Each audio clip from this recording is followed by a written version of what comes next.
What up, what up, what's the B word, man? I'm Anthony Addison with another 7 of What's the B word. Like and subscribe to the page. Hit me up on Instagram, What's the B word 52. Just like you see on YouTube. Hit me up on Facebook, What's the B word. And hit me up on Twitter, B word 52. And y'all already know what's going on with me, baby. Baltimore Raven fan. Raven Nation stand up. Flock, let's get it. And if you're not a Raven fan, you might be a fan of whoever. You might be a fan of old stinking Steelers. Them old stinking Steelers. Hit that like button anyway. Hit that subscribe button anyway, because we talk football, period, baby. But anyway, man, reason why we here tonight, we here to talk about yesterday. Um, as you know, our Baltimore Ravens lost in a close one to the Pittsburgh Steelers 19-14. And it was a whole, like, this whole thing was just a circus as far as, like, you know, the COVID thing, the strength and conditioning coach with our team, which I believe should be fired, because he cost a lot of money, a lot of time, and a lot of confusion. So to me, a mistake like that should cause him to be fired. And it's not just the not wearing a mask part. It's the not telling people about his symptoms part. That's the most selfish thing I've ever heard of since this whole pandemic has been going on.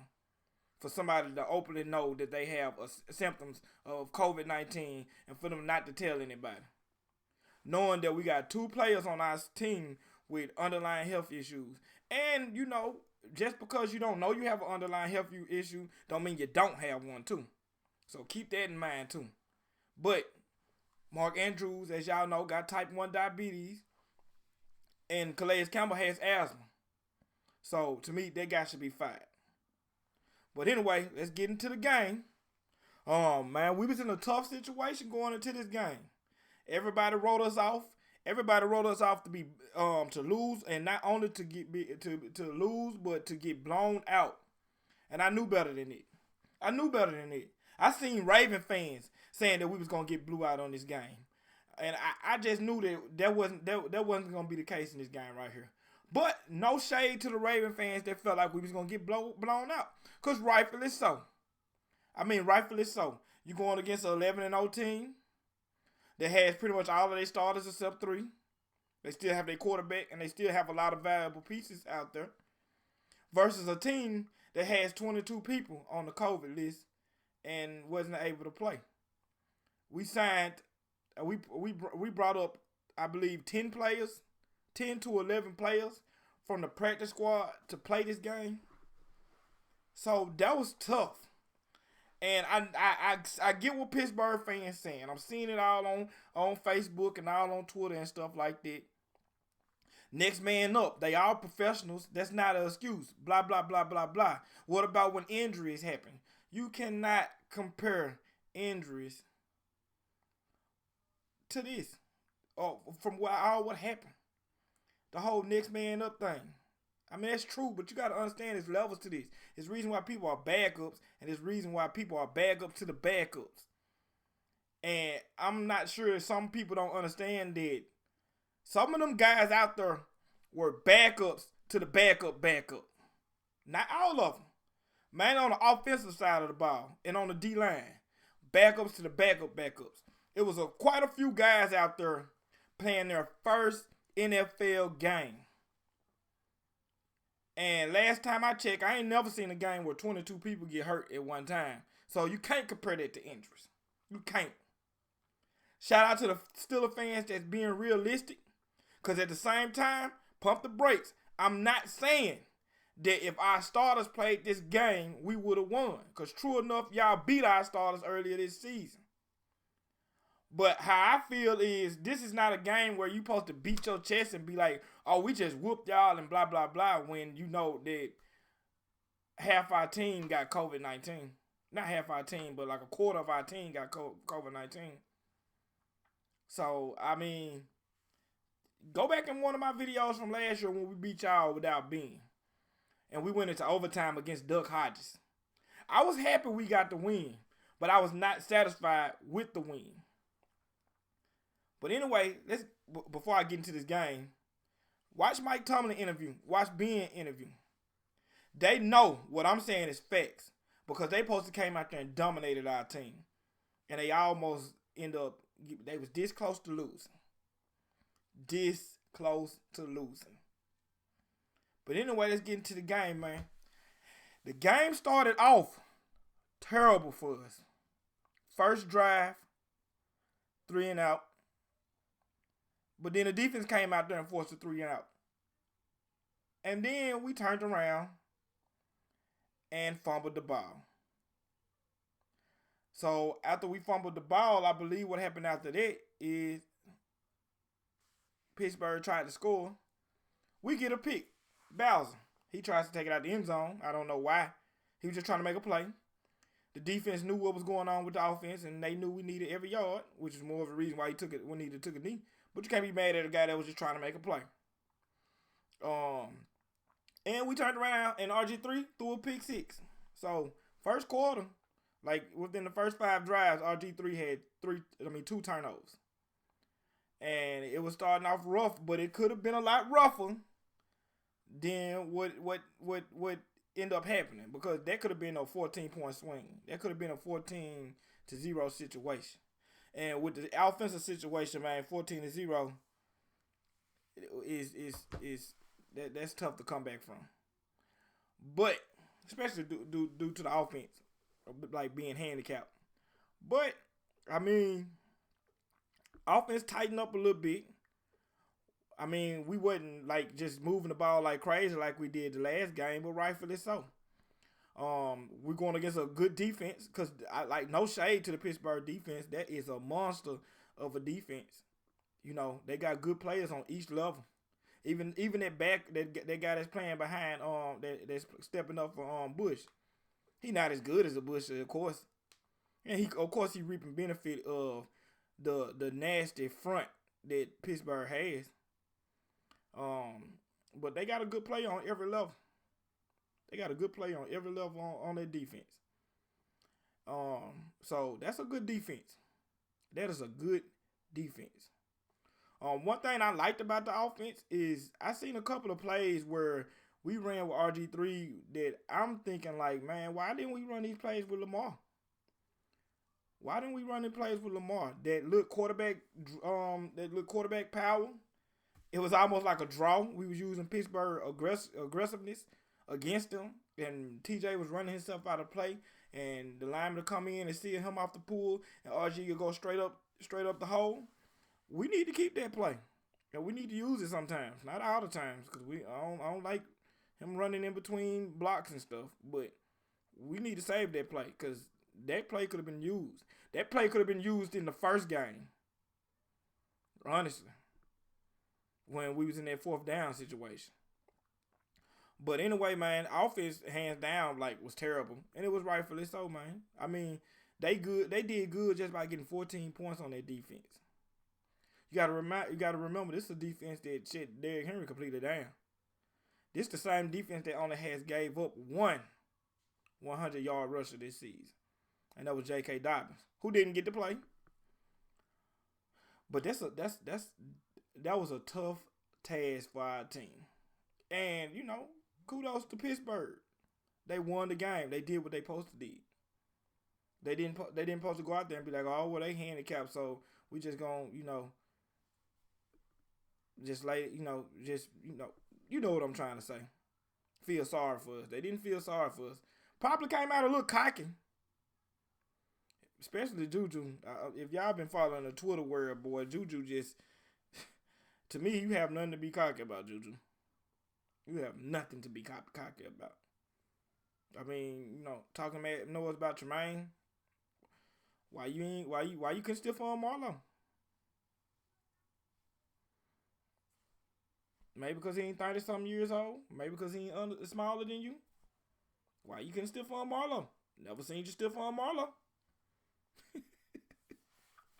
But man, Pittsburgh offense wasn't that impressive. But if you look at this game, it was kind of like the old school Baltimore-Pittsburgh game, even without our starters on both sides of the ball. With a lot of our starters, it was a defensive game. Ben threw the ball 50-something times and only had 266 yards. A lot of drops on Pittsburgh's side. They helped us a lot with those drops. Can't lie. That's one thing about me. I'm going to keep it funky. They helped us a lot with those drops. But at the same time, outside of those drops, defense played good ball, man. Defense played some good ball, man. Mind you, and you got to remember this part, nobody practiced this week because we was in quarantine or they had the facility shut down. So defense kind of play. I don't know what man, look, I've been negative about Harbaugh kind of for a while, but I have to give John Harbaugh his props because it's not too many coaches that can pull that off. Like, for real.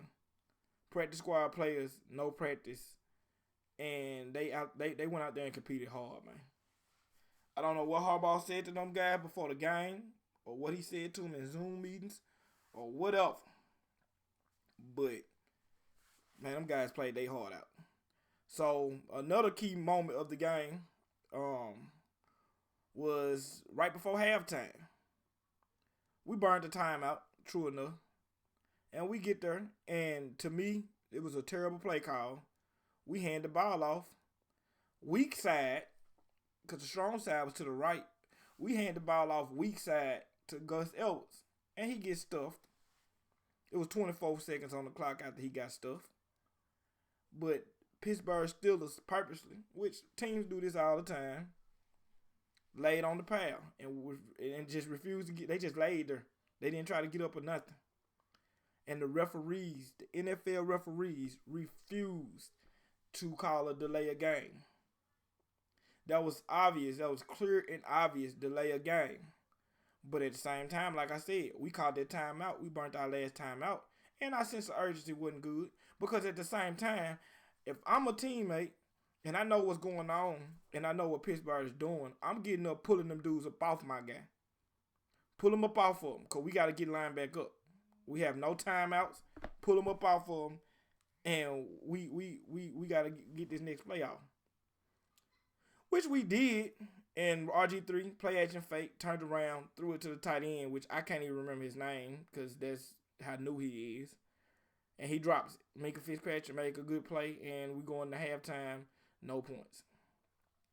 If we get that touchdown, if we get that field goal, that's big. That's huge. That's huge. But we didn't. In the second half, man, I mean, them dudes just fought, man. It's nothing too much I can say about the second half. Ben got in certain situations and Ben pulled it out. That's all I can really say. Ben got in certain situations and Ben pulled it out. He did.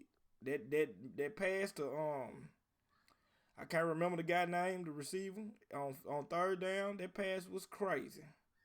And I thought it was about to be a pick six.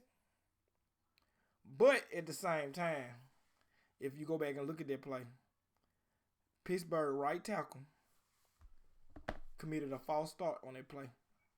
And it didn't get called. Not saying that Pittsburgh got the referees in their pocket and all that, but this year we have been really unfortunate in certain situations with the referees. Bad spot against the Patriots. Couple of bad calls against Pittsburgh.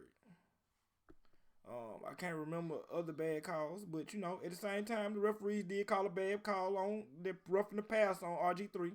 That was a terrible roughing the passer call, and I didn't agree to it.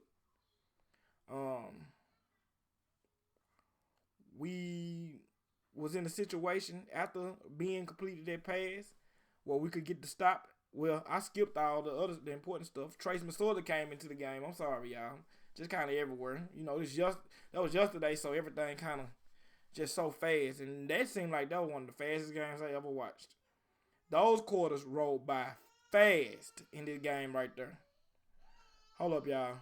Sorry, y'all. Y'all know how day-to-day Curry is. But anyway, Trace McSorley came in the game. I forgot all about that part. And he threw a touchdown to Hollywood, which, to me, before everybody started blowing the horn and saying, oh, Trace should have been started, Trace was looking bad when he came in the game. Understandably so. No practice, been on the COVID list. Third string quarterback.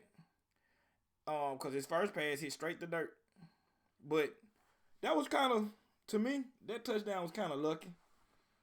I mean, one, Joe Hayden made a bad decision, so that part wasn't luck. That was just Joe Hayden making a bad decision, coming down on the tight end. Two, the safety took a terrible angle and missed Hollywood. I mean, it looked like the New Orleans Saints versus the Vikings. And, you know, Hollywood had the open field. Minkah couldn't stop him. But to me, y'all, it didn't look like Hollywood was running his full speed on it. But it could have been because he was anticipating the bob and the weave. But I gotta see more effort out of Hollywood, man. It was a pass earlier in that game where he could have caught it if he stretched out. And he just threw one hand up. So, I don't know, man. You got to come on, soldier.